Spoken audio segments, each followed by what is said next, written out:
Madam President, over the past 2 years, as you know, I've had the great privilege of, along with Dr. Tom Coburn, leading the committee on which you serve as a valued member, the Committee on Homeland Security and Governmental Affairs.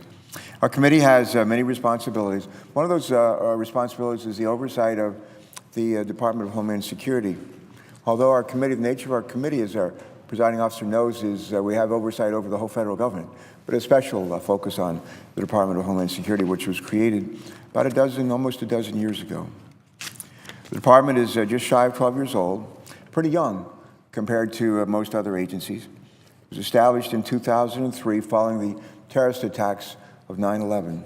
It brought together under one umbrella, in one department, 22 different and disparate agencies. Trying to form one unified agency has not been easy. It's not been easy. As the presiding officer knows, there have been growing pains aplenty. However, our current secretary, Secretary Jay Johnson, our Deputy Secretary, Ali Mayorkas, their leadership team have made great strides with the help of a lot of people, hundreds of thousands of people who are part of that department. They tried to address the challenges, and I'm confident that their hard work will continue and pay off. But behind the leadership team at the Department of Homeland Security are the more than 200,000 men and women who go to work each day to fulfill one critical mission, and that is to create a safe, secure, and resilient place where the American way of life can thrive. Whether these employees are countering terrorism, securing our borders and our airports, responding to natural disasters, or bolstering our defenses in cyberspace, few other federal agencies and employees touch the lives of Americans on a daily basis more than does the Department of Homeland Security. As chairman of the Homeland Security's and Governmental Affairs Committee, I've had the great honor and pleasure of meeting with many of these men and women and learning more about their work, learning about their families, learning about their frustrations, learning about their dedication to the service of our nation. I've also heard Department of Homeland Security leadership from across the department, including the Secretary Jay Johnson, sing their praises and describe the mission-critical work that these men and women perform every day, day in and day out, throughout the year, and in communities across America and, frankly, around the world. A young man named Don Marfisi of Kansas City, Missouri, is one of those employees. And I want to take a few minutes today, Madam President, to talk about him, to acknowledge his service today, and to putting a spotlight on Don Marfisi to honor the 200,000 plus men and women with whom he serves in this department. Don grew up in Omaha, Nebraska, not all that far from where the presiding officer is from.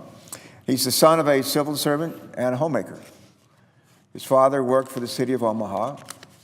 His brother worked for the Department of Justice, and his son currently works for the Metropolitan Community College in Kansas City, Missouri. Clearly, public service is a deep tradition in this family, and from what I hear, it's something that Don takes to heart.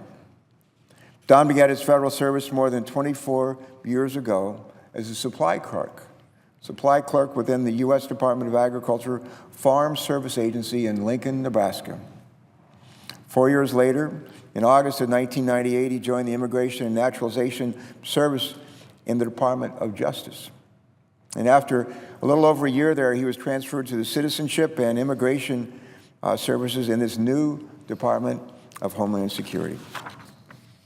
Within Citizenship and Immigration Services, Don works at the National Records Center, where he's responsible for logistics, for procurement, and property management.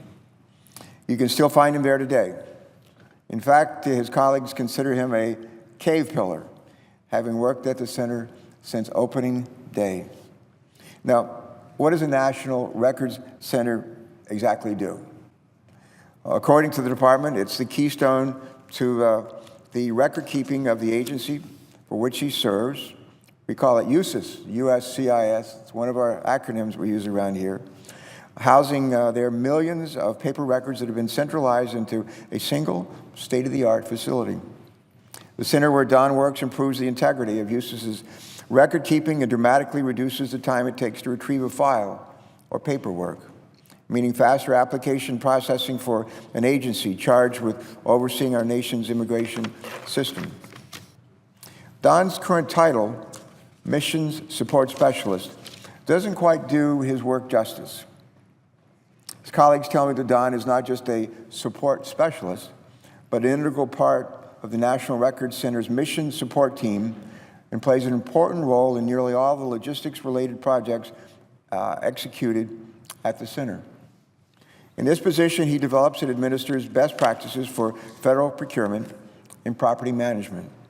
And while he avoids the spotlight, he is highly valued and sought out for his expertise in the asset management field. Don's colleagues tell me that, this is a quote, through his painstaking attention to detail and timely responsiveness, he has provided a superior level of customer service to local employees and other stakeholders. Don's attention to detail ensures that folks within citizenship and immigration services have the tools and resources they need to get their job done. But Don's critical eye and expertise in procurement is also credited to saving our government, our taxpayers, over $500,000 in the last fiscal year in 2013 and over $800,000 in the year that's just ended, fiscal year 2014. Let me repeat that. Don has saved American taxpayers in the last 2 fiscal years $1.3 million. But his service and his stewardship don't end there. At the same time, he's saving the department hundreds of thousands, and the taxpayers hundreds of thousands of dollars. He's finding a way to give back. Along with the money, he's been able to trim off the federal deficit. He's managed to arrange the contribution of nearly $800,000 in equipment to local schools through the General Services Administration Property Disposal Program. Through this program, he ensures that unused or older government equipment goes directly to local schools to help them.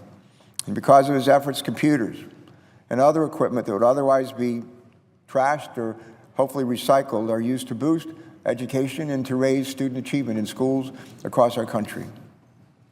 As you can imagine, the educators, the communities, the students themselves who receive the equipment have been overjoyed with these generous donations. But don't just take my word for it. In 2012, in a school district in Miami, it's called Miami R1 School District, in Amaret, Missouri, small K-12 school located on the Missouri border in the middle of cornfields and cow pastures, received $45,000 worth of recycled technology equipment.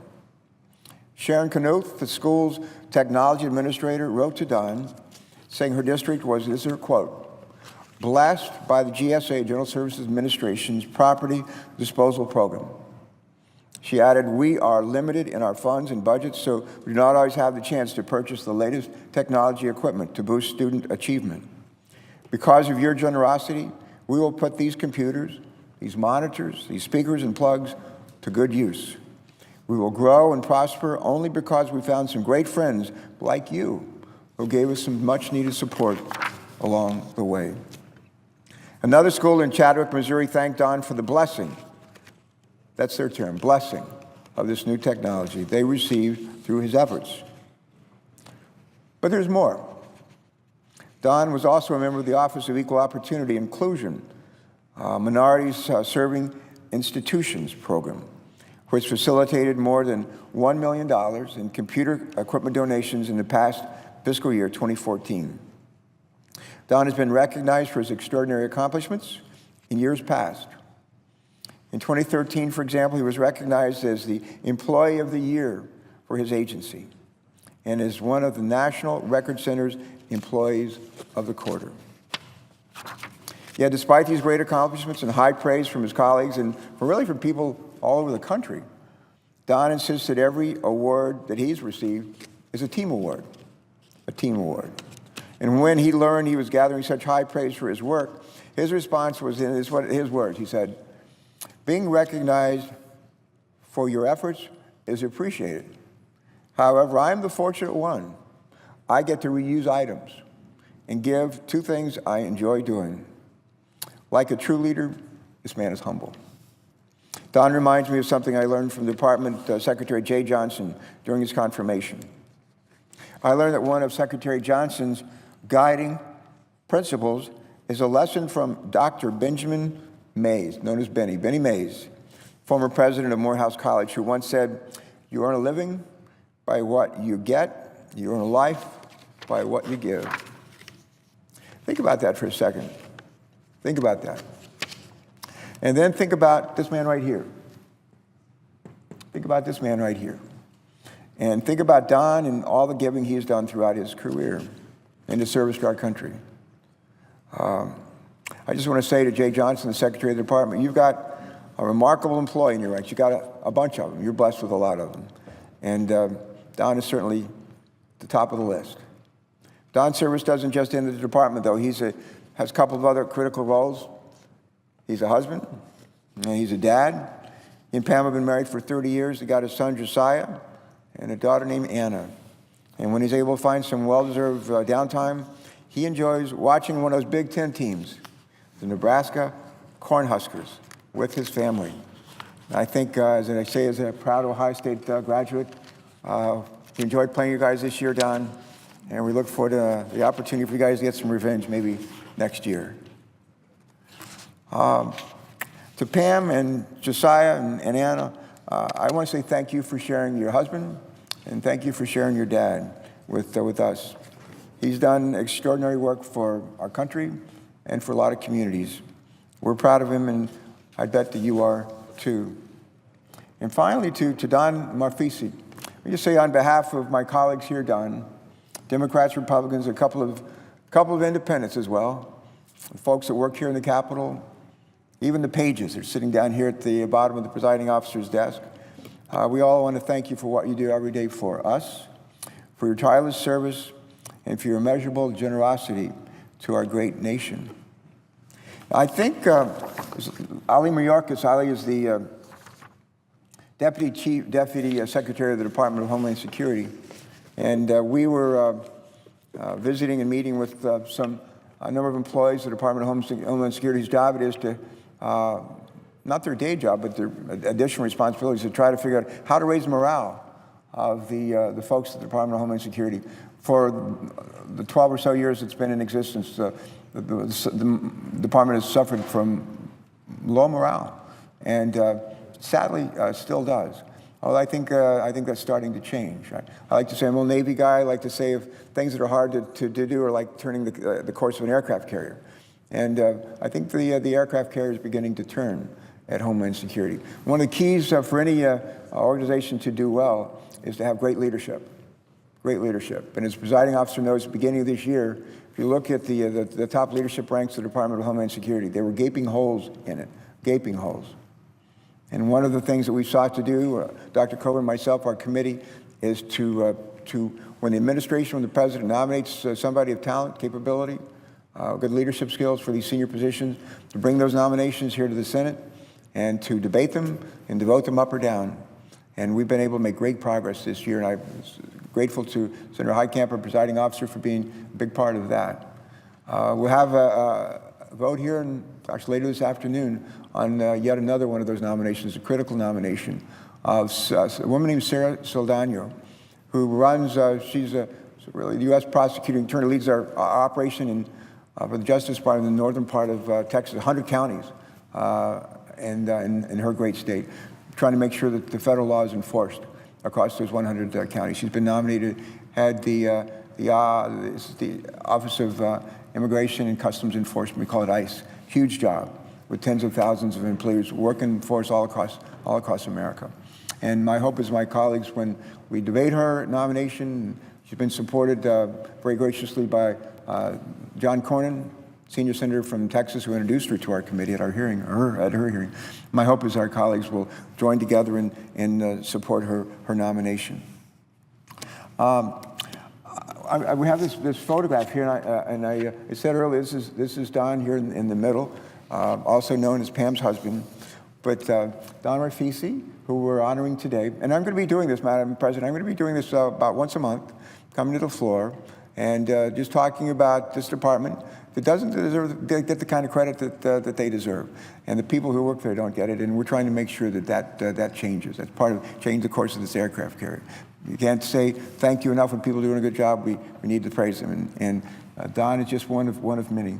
We have in this photograph over here, right here, this handsome young man is Ethan Cole. Ethan is a supervisor for the work that Don and his folks do. Also we have here, this lady right here is Terry Sloan. She's the Deputy Director of the National Record Center, and we're proud of her and her service along with Ethan. And over here, another TC. We have a couple of TCs that have led our committee. I say TC East, that would be me, and TC West would be Tom Coburn, who's from Oklahoma. Got another one here, Tom Chapa. And Tom is the, I think when this picture was taken, was the National Record Center Director. He's now the Chicago District Director.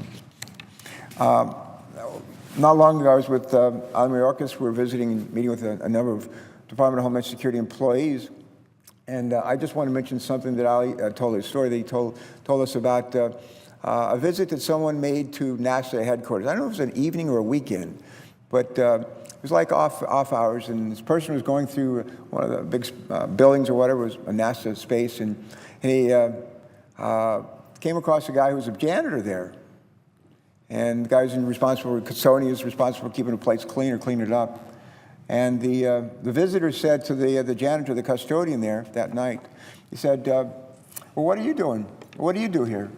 And the janitor looked him right in the eye, Madam President, and he said,